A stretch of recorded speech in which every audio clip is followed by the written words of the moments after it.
Friends, welcome back to our channel Chinki Chinna. ఈరోజు మనం వ్లాగ్లో షాజహాన్ గార్డెన్ని చూద్దాము. ఇది ప్రీవియస్గా క్వీన్ విక్టోరియన్ గార్డెన్గా పిలిచేవాళ్ళంట. ఆఫ్టర్ ఇండిపెండెన్స్ ఇది షాజహాన్ గార్డెన్గా చేంజ్ చేశారు.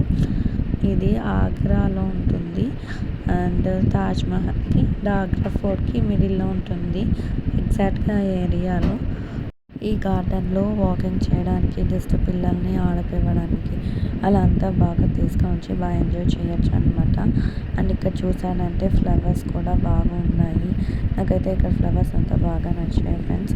అండ్ ఇక్కడ మనం ఏం చెప్పొచ్చు అంటే ఇది వచ్చేసి కపుల్ షూట్స్కి వాళ్ళకి కూడా బెస్ట్ పార్క్ అని చెప్పొచ్చు. సో ఇక్కడ కపుల్ షూట్స్ కూడా చేసుకోవచ్చు అనమాట. అసలు ఈ గార్డెన్లో అసలు ఏముంటుంది, ఎవరు ఉంటారు అంటే ఇక్కడ వచ్చేసి ఒక స్టాచ్యూ అయితే ఉంది ఫ్రెండ్స్. ఆ స్టాచ్యూ వచ్చేసి మోతీలాల్ నెహ్రూ. ఆ మోతీలాల్ నెహ్రూ ఎవరు అంటే జవహర్లాల్ నెహ్రూ వాళ్ళ ఫాదర్ అనమాట. సో ఇదే ఫ్రెండ్స్ ఆ స్టాచ్యూ. సో మీరు కూడా చూసేసేయండి.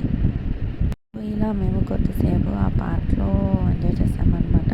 అండ్ ఇక్కడ నేను చెప్పడం మర్చిపోయాను friends, and park entry ticket వచ్చేసి 10 రూపీస్ అనమాట. మనము టికెట్ తీసుకొని వెళ్ళాలి.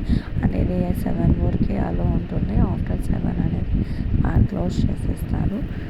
సో ఇలా మేము కొద్దిసేపు అక్కడ ఉండేసి ఫైనల్లీ చిన్న షాపింగ్ అయితే చేసాము. ఆగ్రాలో ఫేమస్ శారీస్ ఉన్నాయంట. అవి bamboo saris, banana saris and pineapple saris. So ఇవే ఫ్రెండ్స్ ఆ శారీస్. ఇవి వచ్చేసి బ్యాంబూ శారీస్. అండ్ ఫైనల్లీ మా షాపింగ్ అయితే అయిపోయింది. ఇంకా మేము బ్యాక్ టు రూమ్కి వెళ్ళిపోయాం. అండ్ ఇక్కడ మేము బ్రేక్ఫాస్ట్ ఆర్డర్ చేసుకున్నాం అనమాట. అండ్ ఇక్కడ ఓకే అనిపించింది. అంతే friends, thanks for watching my channel. Bye bye.